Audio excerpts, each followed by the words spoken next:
It's the 27-minute comedy hour. It's like what you see on TV, except it's online. 27-minute comedy hour. Everything in a comedy hour except half the time. Hello and welcome to the 27-minute comedy hour with me, your host, Simon Hall. We are going to try and cram 27 minutes worth of comedy into just half an hour's time, okay? And that is our challenge to the comedians tonight. So without further ado, it is time to get on with our very first act. He's absolutely fantastic. Please welcome to the stage, Mark Rivlin. Evening all, great to be here, haven't got long. You like this? I'm not a big fan. Okay, we'll get rid of that one. I've got a part-time job in a bowling alley. I'm temping. Come on. Do you want me to tell you how I got into bestiality? I can't. Not enough time. It's a shaggy dog story. What about boxing? World's shortest joke. No punchline.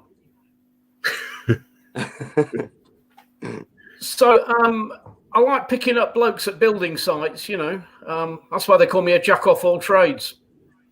I went to the foreman last week. I said, would you like a hand job? He said, not on my watch. They say you are what you eat, but I'm no pussy. I'll tell you what, with me, it's just as well my left hand doesn't know what my right hand's doing. Anyway, I got an oral infection eating the wife's vegetables. That was herpes. I was raised by an alcoholic Australian couple. I was fostered. I did really badly in the World Crossword Solving Championships, but I'm not too down. Now, the director of Pulp Fiction, he can't go camping. Tent in Quarantino. That's how it goes, you know.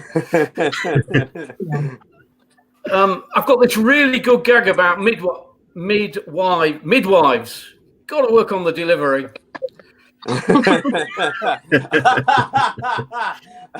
Anyway, I've got a mate who's an upholsterer. You know, he fancies himself the novelist. He showed me the first draft of his latest novel, A Tale of Two Settees.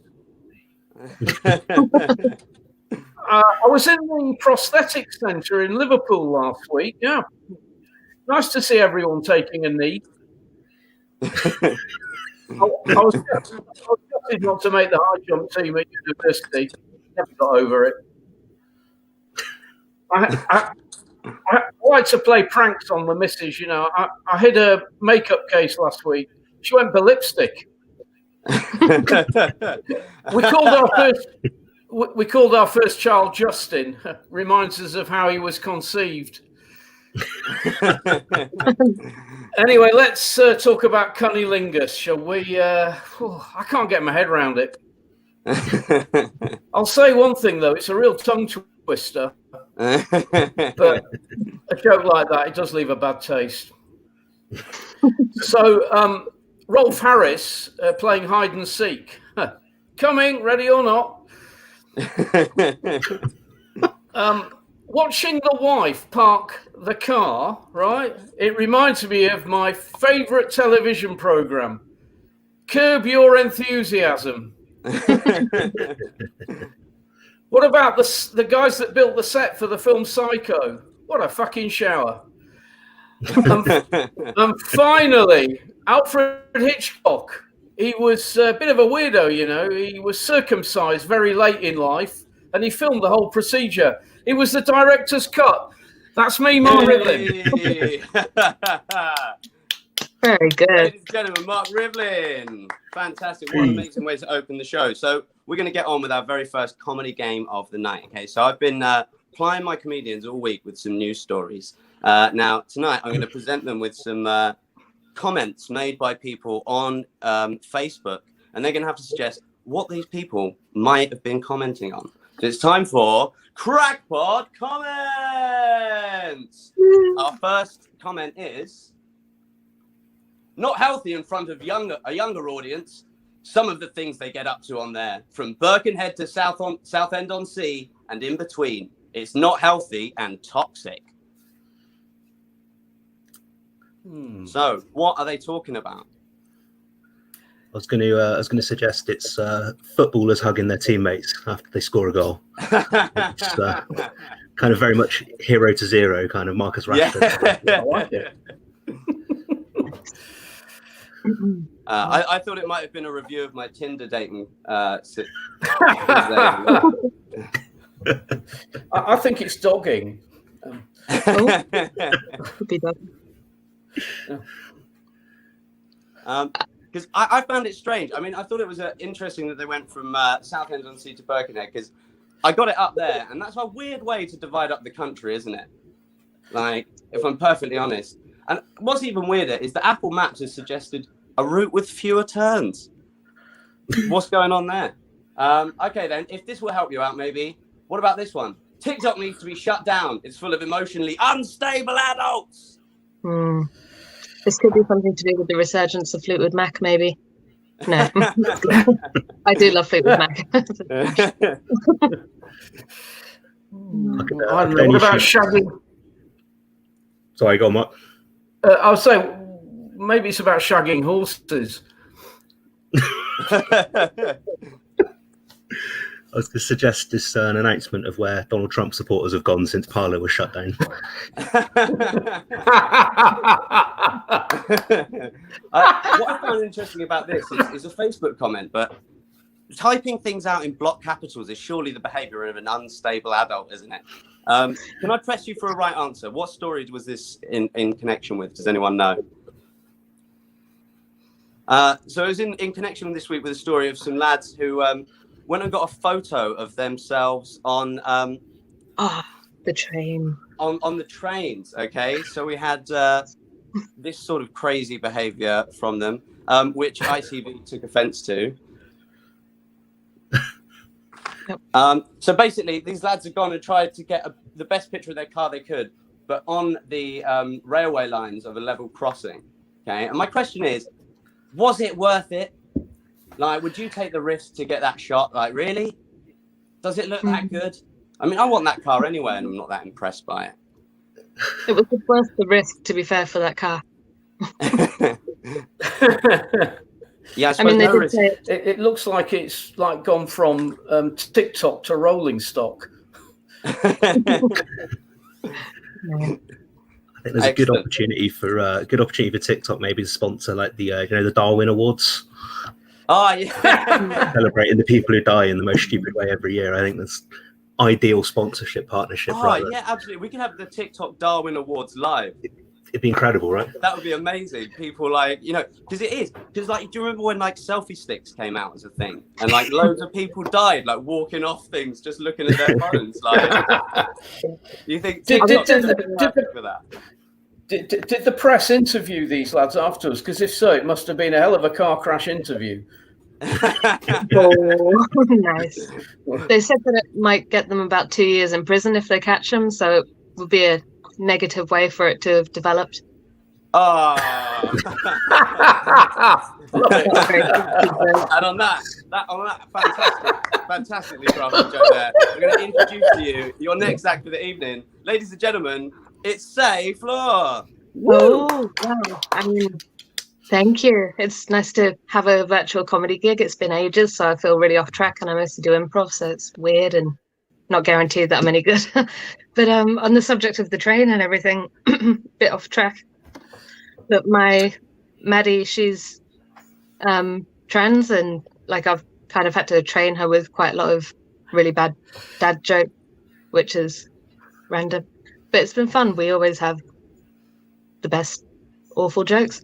I think I've kind of got really off track there, to be honest. It's been a difficult thing, this COVID. I haven't been doing anything. I've been dreaming about the most standard, boring things, which is ridiculous. I've also had meat mares. I'm vegan, so I have dreams about meat, and it's horrible. Had a box of Krispy Kreme vegan donuts delivered today, so that really made my Friday. It's been a hectic week at work. But it's been good. There was a hole in one. No, there was a hole in all of them. It was good. So yeah, I'm 30 now, and before all of this bullshit, I was trying to get my driver's license. Haven't been able to do that. Just finally started doing it, putting all that money in, and then bam, pandemic. It's great. I can't do anything.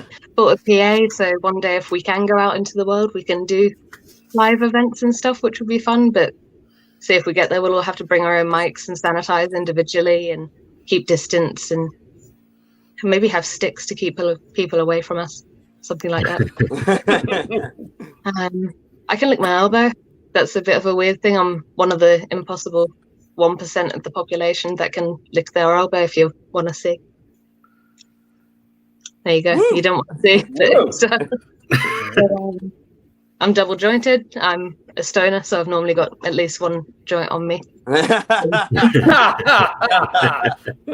In a normal crowd situation, I would do my ending bow, which is normally what you do after actually telling fun jokes, but I've kind of got fuck all recently because everything is a joke and it's shit. So I work at a company chasing deliveries. I really do need to work on my delivery like the midwife. I'll show you my weird thing because it's weird and fun and should be interesting. Can you see okay? Yeah. Okay.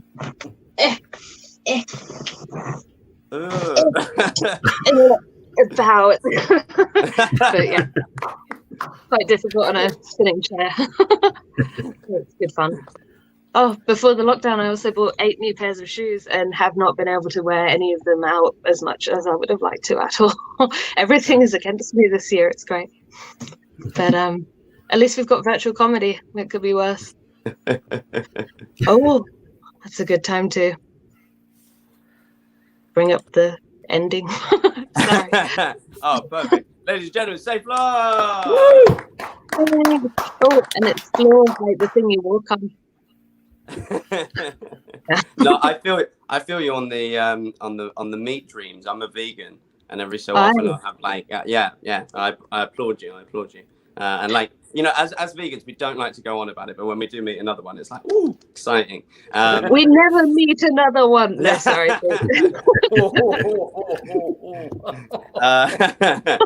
It's just everyone else hears about them constantly, but we're like, where are you? We've just lost all of the viewers if there are any. No. But that's fantastic. No, I feel you on that. So, ladies and gentlemen, we're going to move on to our next game tonight. We're going to move on to a game called #Heathens. Okay, and now in this one, I've got a comment from Twitter, a tweet that someone has posted, and I've removed the hashtag that they've used. Our comedians just have to suggest what hashtag they might have been using. Is an absolute arse. Is this maybe Tom Hanks for having all of the COVID glory? I don't know. I don't like saying people are asses. Could it be Vladimir Putin? I mean, I'm just thinking it might be Vladimir Putin with the hashtag he's got nerve.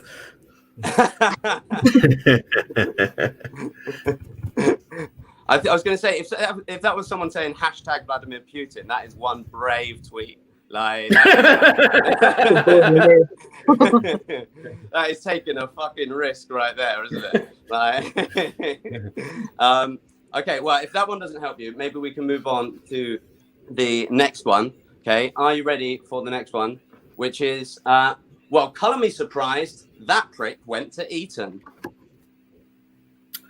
So my guess on this one was the QAnon shaman from the Capitol last week. It just sort of has that look as if he kind of went to Eton, spent his parents' money going to Glastonbury, and it just one acid trip that got really, really out of hand, ended up storming a government building. More than likely. I thought it might have been David Cameron because he went. Didn't he go to Eton? He did. Yeah, all of them cunts went to Eton. Yeah. Like... So I just thought hashtag pig shag because there was rumours about that, wasn't there? Can I press any of you for the correct answer on this one? Hopefully, it's a bit more of a bigger news story this week. I mean, I go with can't remember his name. Okay. So this was Lord Sumption. Okay, and Lord Sumption basically in an interview replied to a woman saying when she said, "Well, I'm one of those people you say whose life is less valuable as I have stage 4 cancer," and he said, "I didn't say your life wasn't valuable. I said it was less valuable," and the internet was in uproar. Yeah. Hashtag silver spoon. Judge, jury, and judge, jury, and executioner by the sound of it. Yeah.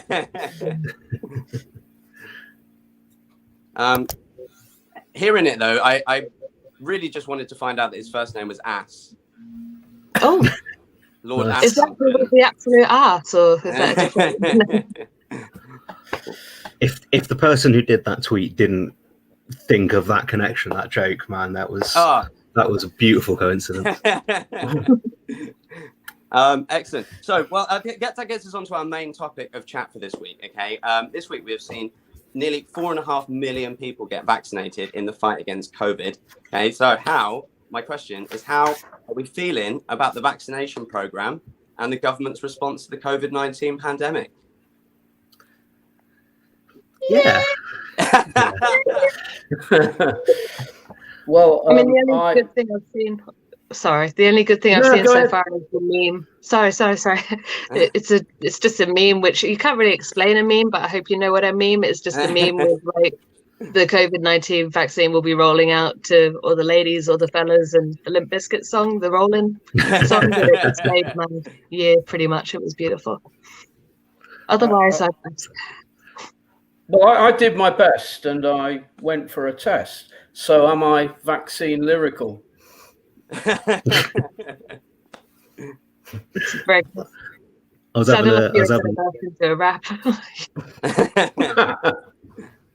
was reading some of the stories about, people who've not got faith in the vaccine, so they've been publishing all the celebrities that have had it to kind of reassure people that it's all perfectly normal. And there was one about Tom Jones having it, so obviously he said it's not unusual. Reassures everyone. Very good. Very good. It's a lot of jabber. Well, I think that's been the government's response overall, though, hasn't it? Right, and like everyone's been praising them this week. We're watching the news, and we're like, "Oh yeah, 4.5 million people vaccinated. 4.5." It's the easiest job Matt Hancock has had to do this entire time. He's literally fucked up every single other thing, and this job he has to ring up Pfizer and go, "Have you got some vaccine? Yes. Send it to there. Okay, we'll send it to there." Right, and then they sort it all out for him, right? Yeah, and everyone's going, "Oh, well done, Matt Hancock." Like, no, you fucked up literally every single other part of this whole process. Stop congratulating Matt fucking Hancock. And he was caught leaving the house with his 2 kids by the Evening Standard playing rugby. Yeah, it's unbelievable, isn't it? The it was worth a try. Sorry, say what we say. I know, I said it was worth a try in regards to his kids and the rugby. Very good. Very good. But yeah, the COVID vaccine's just all about a bunch of pricks, really. But no, it's good. It needs to be done. Yeah, absolutely. I totally agree with that, actually. Yeah. And it's, I've been really frustrated by all those people. I quite enjoy, because I'm doing this, I've now had to add loads of people from loads of different groups. And follow the Daily Mail and stuff. And I'm just like, you're doing research. You're not here to argue. You are here to research. Do not buy into the bait of what they're saying. Like, there's been one guy who's like the entire time just like, "Oh, well, all evidence of people having COVID is just anecdotal." Right, and then his game went into the thing when some people who died from the Pfizer vaccine. I know the evidence is anecdotal, but it proves something, doesn't it? And it was like, you fucking not, you're killing people, you bastard. Like, how can you be this much of a fucking idiot? I think when you've spent that much time on Daily Mail, I think you've got to really kind of question if it's worth suffering that much for your art, Simon. You know what I mean? At that point, is it worth it? Is it worth it? As one of my guests has kindly reminded me, I've not introduced our joke topic for this week, and I was supposed to bring it up with the first story. we're looking for any jokes that you have about transport. Okay, so you've got a few minutes. Whack your jokes in the comments and send them in to us. We're looking for any joke on the theme of transport for our one-liner competition as you try to outdo our stand-up comedians. Now, that brings us, though, to our very last act of the night. We're doing well for time, ladies and gentlemen. We're going to get there. I would like to welcome to the stage. You can't see his ears on screen, but trust me, he's got them because his microphone fell out of them last night. Ladies and gentlemen, it's Phil Wathen. Why? Good. Thank you, Simon. So I thought good topic to talk about in the middle of a national lockdown. Travel. I love traveling, visiting different countries, experiencing different cultures. Sometimes to get that truly authentic experience, you do have to slum it a little bit. I appreciate that shitting into a bucket isn't for everyone. To those people, I say avoid travel lodges. But travel really teaches you the importance of language, I find. I always try and learn a few key words and phrases each country that I visit. Hello, goodbye, yes, no, where is the nearest sexual health clinic? Just all the basic essentials that you need to get by. But beyond those phrases, I've never been very good with languages. The only language that I ever really learned any of was German, and I don't remember that much of it. I do remember that there are around half a dozen different ways to say the word why. Seems a bit odd to us, 6 different ways to say just the word why, but given their history, probably not a bad thing for them to be overly skeptical about motive. I've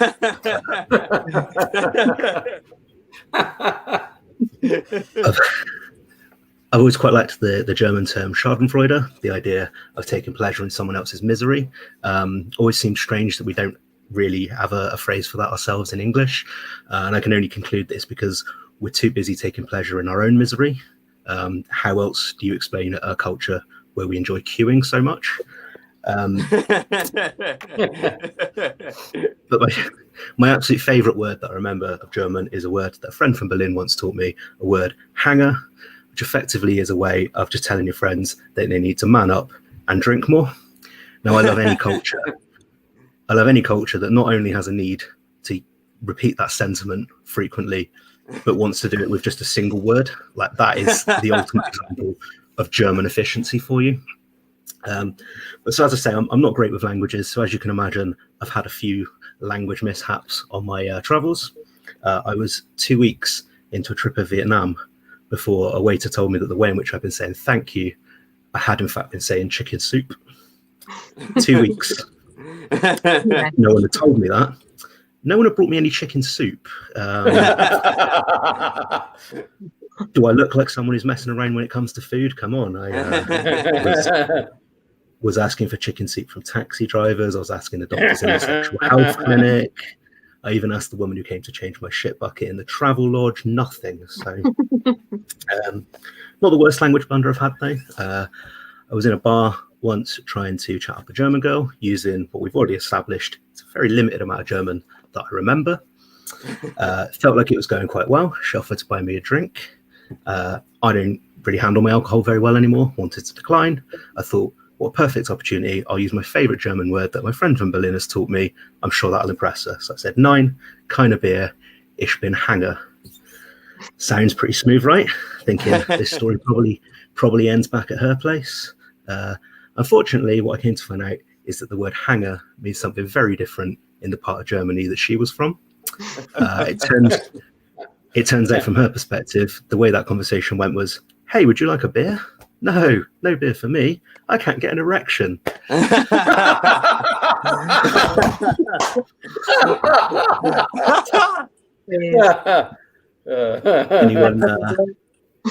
Anyone laughing at that right now? That feeling that you're experiencing? That's Schadenfreude. Germans do always seem to really love that story, though. I'm thinking I might maybe publish it for the German market. I just need to find a good, catchy title. I don't know the translation, but I'm thinking My Struggle would be quite good. What do you think, Simon? I knew I had to title save anyway, it for the end, Phil. If anyone's looking for a good little set, watch his Phil's joke set from last night of the frenzy joke. That joke, go and watch. Look for the top 5 jokes in the frenzy competition and vote for Phil's joke because it had me absolutely wetting myself for ages. Oh. Brilliant! What a funny guy, ladies and gentlemen. Phil Wathen. Brilliant. Alrighty then. So we've got some jokes in from our audience already. They've been hard at work, beavering away at their keyboards, sending us some jokes. I open it up to my floor of comedians, though. Can you outdo this from Michael Hall? Who invited that soft green bastard to the party? I don't know, but he does avocado. That's quite a funny joke. Not bad. I mean, everyone's going on and on and on about the Mile High Club. I'm in the Mile High Club. I've been in the Mile High Club. Doesn't interest me a bit. Couldn't give a flying fuck. I've got a couple. I don't trust people who deliver golf clubs. I think they're just trying to drive a wedge between me and you. Here we go. Or for something more topical, I hear that they've had to update the advice you give at a breakup to "Don't worry, there's plenty more fish in the lorries parked up in Westminster." Okay, that's brilliant. I'm going to leave us on this joke then from Daniel. Got in a taxi the other day. Driver had a dream catcher hung on the mirror. So when he crashes and I'm lying in a coma, at least I won't have nightmares. And on that happy note, ladies Very and gentlemen, brings us to the end of our broadcast. I think we have just about managed to absolutely crack it tonight and bring you at least 45 minutes worth of good comedy in the 27 minutes that we have been on air. So, ladies and gentlemen, thank you so much for joining us. It's been an absolute pleasure. Thank you for having us. Woo!